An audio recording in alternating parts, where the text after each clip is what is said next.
Thank you. Regine Celius is a 5th grade teacher at the Epiphany School in Dorchester. And she knows that the heart of a teacher's work can't be found in a textbook, and it can't be found in a grade book. The heart of a teacher's work is centered in her relationships with her students.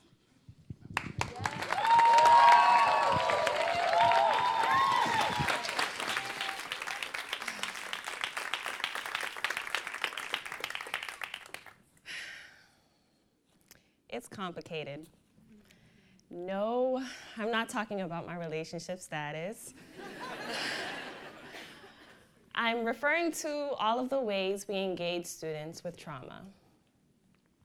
I'm talking about how often these students have to play the fence when navigating their experiences in both a healthy and meaningful way.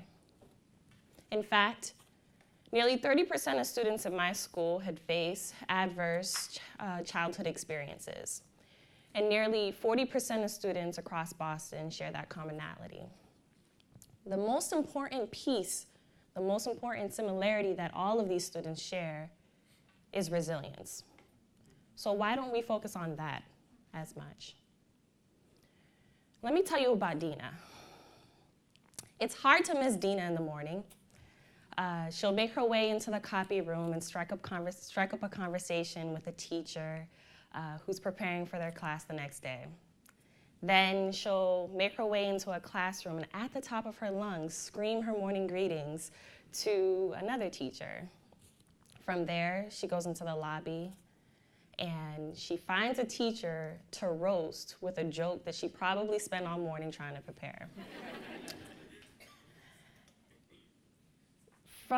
Once Dina is done disturbing the peace that once existed before the 7:15 bell, she'll make her way into our classroom. There, she'll water the plants, she'll turn on the soft lights, she'll turn on the music, she'll lay out the classroom supplies, because she has tasked herself with the responsibility of establishing a calm space for her peers to come into. Dina cares deeply about our school. That wasn't always the case, though. Like many students, Dina came to us with great hesitation and a natural mistrust. Dina's an amalgam of dozens of students I've taught, hundreds of students that's come through our school, and thousands of students across Boston. So why trauma sensitivity?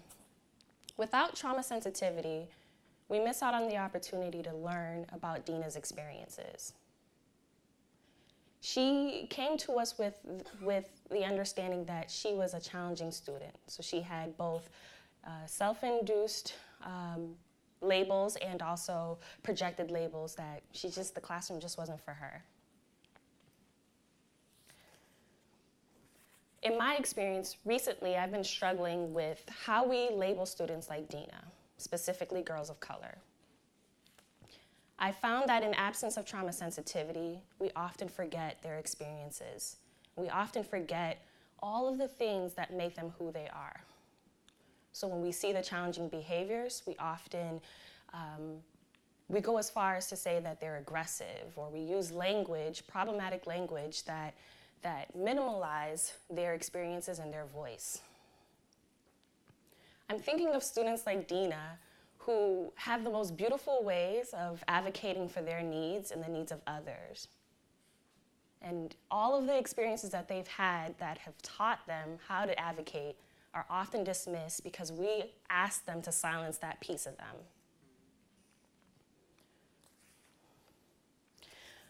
Also, what we often do with traumatized students or students who've had traumatizing experiences is we either placate or we dismiss them. We placate when we place their experiences above them, therefore establishing low expectations or justifying poor behavior. We dismiss our students when we set our standards higher than the student themselves and effectively disrespect them and all of the things that make them who they are. I too have played on both sides of the fence. I have been in spaces where I didn't take the time to hear what it was my student was trying to convey to me. Oftentimes, I would see the challenging behavior and just, immediately react as a teacher and use some of the strategies I learned in my teacher prep program and respond or follow the systems that we had in place and miss out on the opportunity to engage with that child in a meaningful way. And what I would do in those instances is I would miss out on an opportunity to hear their side of the story, to hear where they're coming from, or why that they see their challenges as for what they are. Well, I've learned many strategies since working at my school about creating an environment for trauma sensitivity. We do a great job of making sure our classrooms feel like home. So we use strategies like meditation, we'll use strategies, break systems, we'll use opportunities for students to take more of a leadership role. But the most important piece about trauma sensitivity is the collaborative problem-solving piece. What I learned while engaging with my students is that instead of me immediately making assumptions about their challenges, why not sit and process with them? Give them the opportunity to give me some insight on why they're struggling. One of the most beautiful places I love in my school is probably not the most regulated space. It's known as the student reflection area.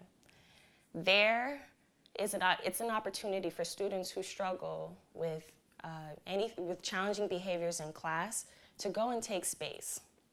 It's not a perfect system, but it's an opportunity for students to, one, accept responsibility for their actions, but then also to have a conversation with a teacher whom they probably already have a relationship with and discuss all of the ways that they can get back on track.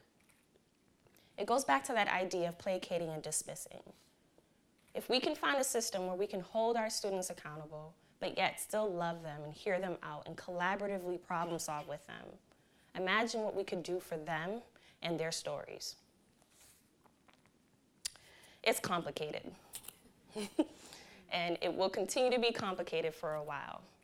It's a process, but through it all, what we all as educators need to remember is that our students, especially our students who have experienced trauma, especially our girls of color, what they need is they need to be dignified. And the ways that they can be dignified is if you stop and you listen to them and you engage them in on all the ways that they can problem solve through their challenges. We love our students. We want the best for them.